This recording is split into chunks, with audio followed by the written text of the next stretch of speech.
number 1. Matapos ang paunang paglilinaw at first travel mission, sugod naman para sa isang one-of-a-kind art visit ang ating warriors na sina Arvin at Aiki.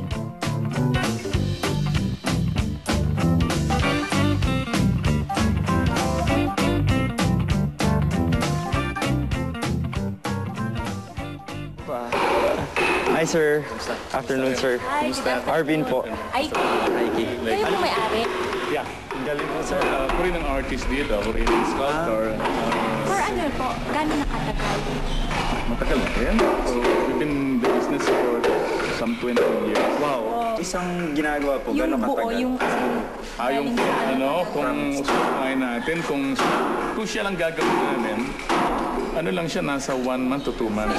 Anong klaseng kahoy po ito, sir? Gemelina yun, si Gemelina. Gemelina? Gemelina siya. Okay. Ano ba yung Gemelina? Sorry. Gemelina is softwood. Softwood.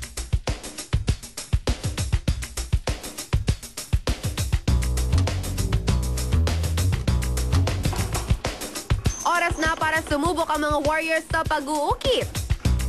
Sir Willie, sampulan mo nga sila.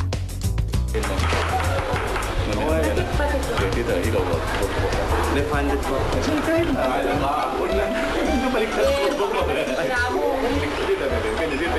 Ayan, sige. Ayan, ayan. Ba't mo na natatanggal? Baka natatanggal. Ano siya? Medyo, It's right-handed. nakakaway ako eh. So, tingnan natin yung galing mo. Uy, mali. Tamo. Ayan. Kita mo. Sasabihin niya, Isang taon ka matatapos niyan. Sige, mga isang taon Din mo pa. Ayan. Kung yan ay work in progress pa lang, eto naman ang mga tapos ng obra ni Sir Willie.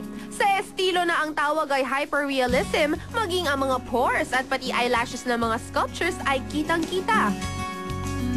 Di mo akalaing gawa ito sa kahoy. Sa Pampanga niya natutunan ang pag-uukit at sa Europa naman niya nilinang ang kanyang talento. Karamihan sa mga obra niya rito ay kanyang nalilok noong nag-aaral pa siya sa Seville at Cordova, Spain. Dahil sa kanyang angking talino, pinagkalooban ng Presidential Medal of Merit si Ginoong Wilfredo Layug. Pati yung luha. Pati yung ngipin. Ang hinitig namin yung ngipin sa loob. Nagawa ni Sir Willie, parang yung mga skinalt niya, tapos pinaint niya. Parang totoong tao talaga. Tapos may mga Very umiiyak, realistic. para talagang may luha. Tapos yung mata, kitang-kita yung yung eyebrows, eyelid, parang wow. Thank you. It's an honor. Sobra, sir, sobra. Babalik talaga kami dito. Balik kayo sa... Te-text lang po namin kayo, sir. Para makita nyo kabuuan. Mas maganda, mas maaga. Tara, let's go.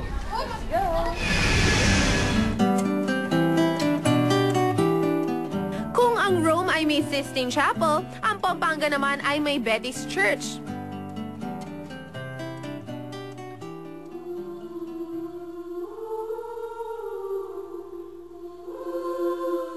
Baroque-inspired ang simbahang ito na itinayo noong 1660.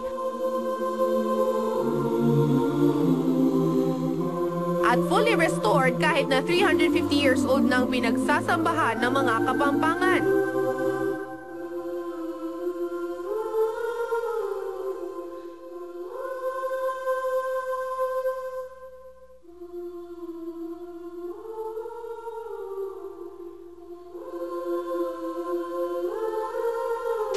Wow, sa Philippines, parang may Sistine Chapel talaga tayo doon. Mas si Cathedral or church doon sa Pampanga talaga. Kasi kung hindi man makapunta sa Sistine Chapel, doon may Sistine Chapel na tayo dito sa Philippines.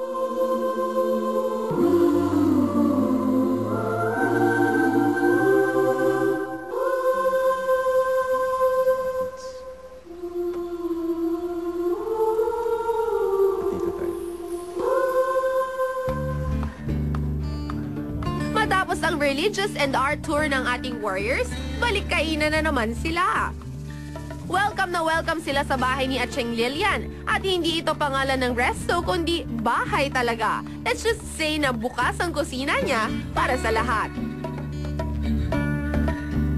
Pero yung pagdating naman sa yung taste ng Kapampangan dishes, talagang kakaiba kasi, for example, alam mo, sasabihin nila, ito adobo, matoyo. May ganon. sabaw, ganon. Tapos yung sa kanila, parang asan ba yung toyo dito? Pero adobo pa rin tawag nila. Oh, guys, kumusta yung pagkain? Ano masasabi sa mga luto dito sa Pampanga? Sobrang sarap. Parang ayaw nyo na magsalita sa sobrang busog ka. Hello. Hello, noodles. Bababa muna. Dahil dyan, ibibigay ko na sa inyo ang inyong travel mission. Number 2. Oh my God. Okay, ako magbabasa. Busog na kayo eh. Mag-mission na tayo. Travel mission number 2. Isubo nyo kung kaya nyo. Pumili ng isa sa mga exotic dishes ng Pampanga. Dapat ubusin nyo ito sa loob ng 2 minuto. Oh my God. Kaya nyo ba yon yung mga, alam niyo yung mga exotic? Dapat hindi ako nagpabusog. Yan ang dessert nyo!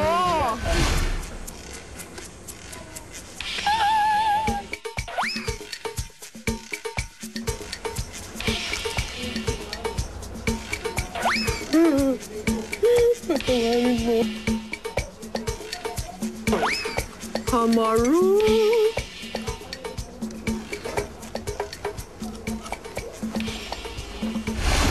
Sis Bumba! Yan ang specialty nila dito sa Pampanga. Frog? Ikaw, anong gusto mo? Ito sa'yo. Oo, ito. Oh, ito sa'yo. Isa-isa ba kami? Oo. Tigisa kayo. Ano sa'yo? Naglalaway ka na. Parang grasshopper talaga. Sige, ito na akin. Ito sa'yo. Okay. Sigurado na ba kayo dyan? May partner? Hindi. Wala, dapat ubusin niyo muna yan bago kayo uminom. Tapos pagkaubos niya, papakita niya sa amin yung dila niyo na wala ng laman yung mouth niyo. Ito, ang tawag dito, kamaro. Kamaro. Oo. Crickets. Crickets. Ito, burong isda. Are you guys ready? Yes. Okay, ready na kayo? Okay, timer starts now. 2 minutes. Isang kutsara agad ah. Okay ka. Nararamdaman mo ba yung mga paa-paa? Ayoko yun to. Ang unang subo. Yum! Sarap? Ang lasa niya sa Bisaya, parang ano, Ginamos. parang ginamos siya. Or sabi nila Bagoong na isda? sa Pilipino, bagoong daw na isda. So parang yun siya na marami. Sabi ko sa'yo. 50 seconds. Ano nga mga Tagalog ng crickets? Kuliglig.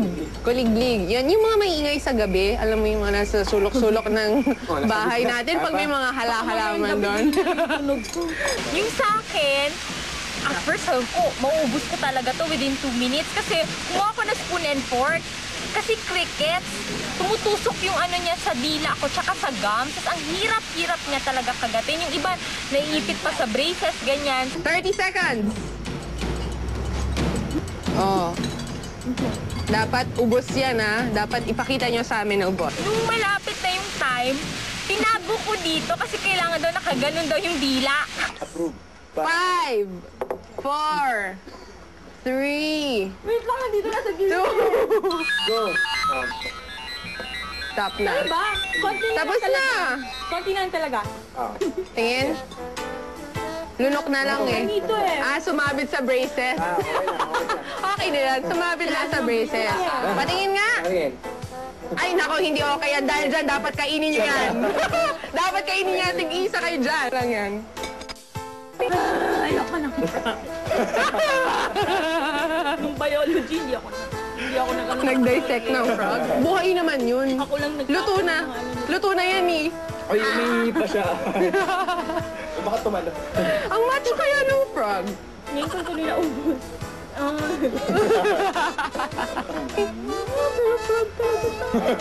Pero frog siya talaga. Sarap sa feeling kasi knowing na hindi talaga ako daring na tao.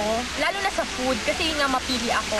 Pero nung na-realize ko na, wow, talagang naisubo ko lahat. Tapos hindi talaga ako nag-action na parang nasusuka ako, nandidiri. So parang ako, talaga sabi ko, proud ako sa sarili ko noon. Sa akin naman, parang, sige, first time to, tsaka ano to, experience talaga to. Para masabi ko na, nakakain na ako niyan, baka gusto mong i-try din. bakit pinapili pa tayo? Kasi dapat 2 minutes lang inubos mo eh. Hindi mo inubos eh. Okay guys, konti na lang. At dahil talagang inubos niyo yan, kinain niyo lahat ng nandito, patuloy pa rin ang inyong pamamasyal. Hindi pa kayo uuwi. So, ang dapat subukan talaga, pag pupunta ng Pampanga, ang exotic food, dapat yon. Kung hindi kayo tatry nun pagpunta nyo ng Pampanga, parang hindi kayo nakapunta ng Pampanga. Travel mission number 2, accomplished. Ay, Hindi mo pa nalunok. Ubusin mo.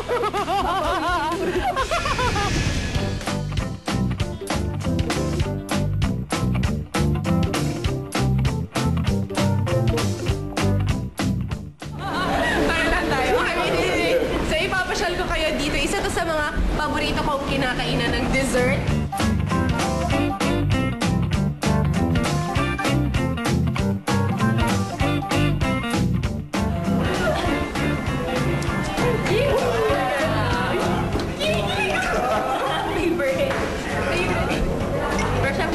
Pwede lang pang racing. Susunod, i-level up na ang bakasyon. Up in the air na ang next na destinasyon.